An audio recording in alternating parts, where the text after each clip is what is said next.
19 नवंबर 1978 19वीं सदी ईस्वी का सबसे बड़ा दिल दहला देने वाला सानहा, जिसने अमेरिका समेत पूरी दुनिया को हिला के रख दिया।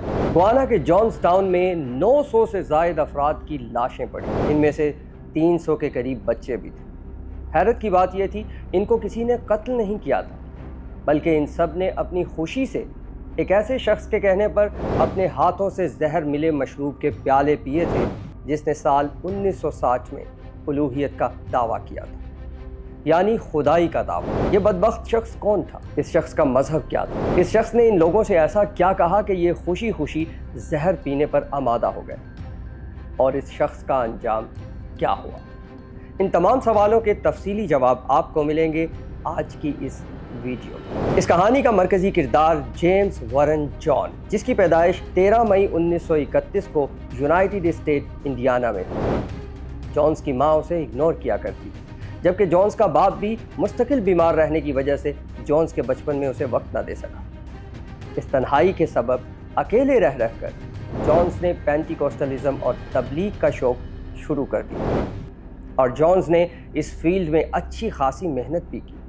और फिर बटलर यूनिवर्सिटी से ग्रेजुएट करने के बाद करीब 19 साल की उम्र में जॉन्स को इंडिपेंडेंट असेंबलीज ऑफ गॉड में ईसाई वज़ीर के तौर पर मुकर्रर कर दिया। और फिर साल 1950 में जॉन्स ने पेंटिकोस्टल लेटर रेन मूवमेंट और शिफायाबी की बहाली में हिस्सा लेते हुए अपने पैरोकारों के पहले ग्रुप को तरगीब देना शुरू की। जब जॉन्स ने महसूस किया कि इसके फॉलोअर्स में इजाफा हो रहा है, तो इसने इस मौके को गनीमत जानते हुए अपनी खुद की एक तंजीम की बुनियाद रखी, जिसे जॉन्स के प्लान के मुताबिक साल 1955 में पीपल्स टेम्पल बनना था।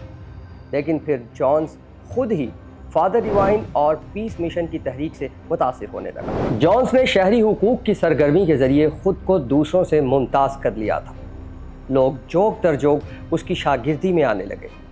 इस खुद मुख्तारी और रवादारी का फ़ायदा उठाते हुए जॉन्स ने रिवायती ईसाइयत के ख़िलाफ़ आवाज़ उठाना शुरू की, और देखते ही देखते अपना खुद का एक अलग ही फ़िरका बना लिया। और जब उसने देखा कि लोगों ने बिना किसी चू चरा के इसके फ़िरके को कबूल कर लिया है, इसके नज़रियात को कबूल कर लिया है, जैसे जैसे जॉन्स के फॉलोवर में इजाफा होता गया, जॉन का गुरूर और भी बढ़ता चला गया। और इसी सरकशी में जॉन्स ने उठाया एक इंतहाई कदम, जो इससे पहले जॉन्स के जैसे कई सरकश लोगों ने, जैसे नमरूद और फिरौन ने उठाया। जॉन्स ने किया उलूहियत का दावा, यानी उसने कहा कि अब मैं ही खुदा हूँ। लोग उसकी अकीदत में इस कदर अंधे हो चुके थे कि उसके फॉलोअर्स ने उसके इस दावे को भी एक्सेप्ट कर लिया।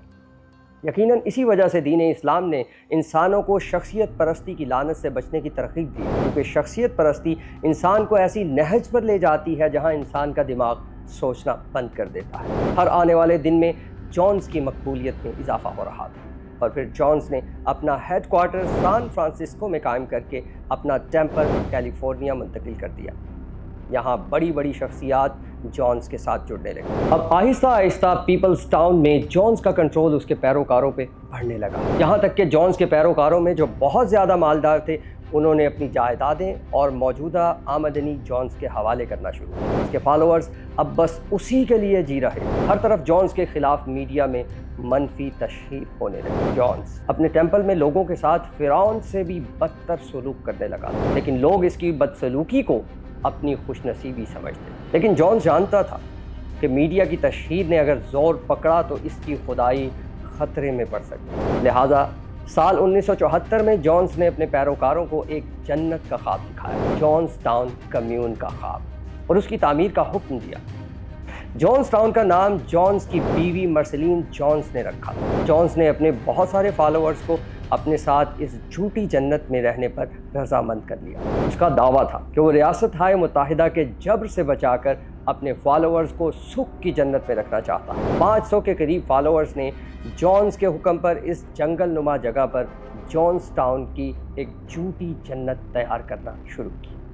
4 साल बीत गए। अब हज़ारों मजीद फॉलोअर्स माइग्रेट होकर गुआना आने वाले थे, जिनके मुतालिक जॉन्स ने गवर्नमेंट से एक बड़ा झूठ बोला, ये कि ये लोग काफ़ी स्किल्ड हैं جو گوانا کے لیے بہت فائدہ مند ثابت ہو سکتا ہے۔ US گورنمنٹ اس کے گھناؤنے پلان سے بالکل بے خبر ہے۔ اس دوران سال 1978 آ چکا تھا۔ یہاں جونز ٹاؤن ایک ویل اسٹیبلش سیٹلمنٹ میں تبدیل ہو رہا ہے اور ادھر سین فرانسسکو میں میڈیا کی انویسٹیگیشن بڑھتی چلی جا رہی ہے اور اس سال میں انسانی حقوق کی خلاف ورزیوں کی لاتعداد رپورٹس سامنے آنے لگی۔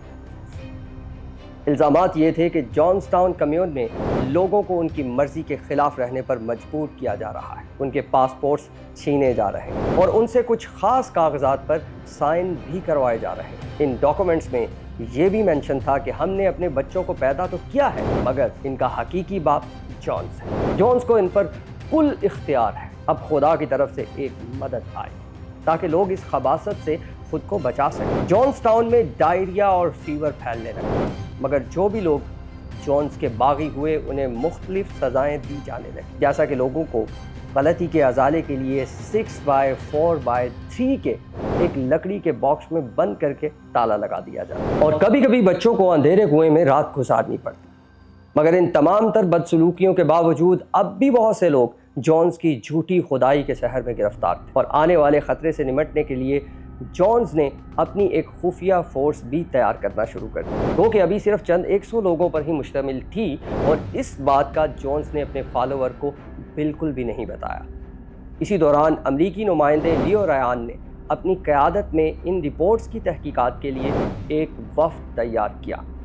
لیو ریان اپنے وفد کے ساتھ 17 نومبر 1978 میں جونز ٹاؤن پہنچا اور وہاں کے لوگوں سے خطاب کیا اور ان سے کہا کہ اگر ان الزامات میں سچائی ہے تو اس کی تصدیق کریں، مگر جونز کے خوف سے باقی بھی زبان نہیں کھول رہے تھے۔ اس سے پہلے کہ لیو ریان اپنی تقریر ختم کرتا، ایک نوٹ لیو ریان تک پہنچا جس میں لکھا تھا، ہمیں مدد کی ضرورت ہے، ہم جونز ٹاؤن سے جانا چاہتے ہیں۔ لیو ریان نے کہا کہ ہم سرکار کی طرف سے جو بھی ہمارے ساتھ آنا چاہتا ہے بلا خوف آ سکتا ہے۔ کچھ دیر کے بعد مجمع میں سے ایک شخص نکلا اور پھر اس کی دیکھا دیکھی کئی ایک لوگ لیو ریان کی طرف بڑھنے لگے۔ جونز اس منظر کو لال پیلا ہوتے دیکھ رہا۔ پھر جیسے ہی وہ لوگ ٹیمپل سے باہر نکلے، جونز نے اپنی فورس کو حکم دیا کہ یہ لوگ یہاں سے جانے نہ پائیں اور پھر تھوڑی ہی دیر میں جہاں لیو ریان کا پرائیویٹ جہاز کھڑا تھا وہاں جونز کی فورس بھی پہنچ گئی اور ان پر اندھا دھند فائرنگ کرنے لگی، جس کے نتیجے میں لیو ریان سمیت اسی وقت کے دیگر 4 افراد کا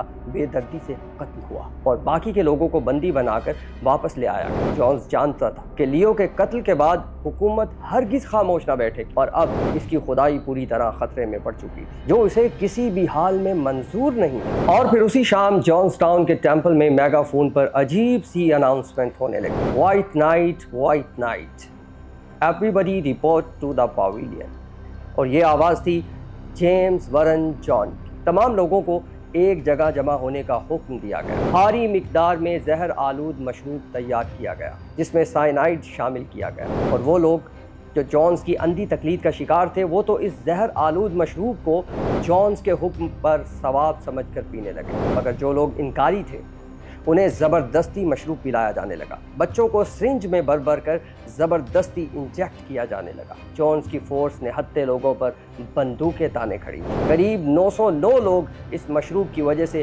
لقمہ اجل بن چکے تھے اور ابھی بہت سے لوگ باقی تھے۔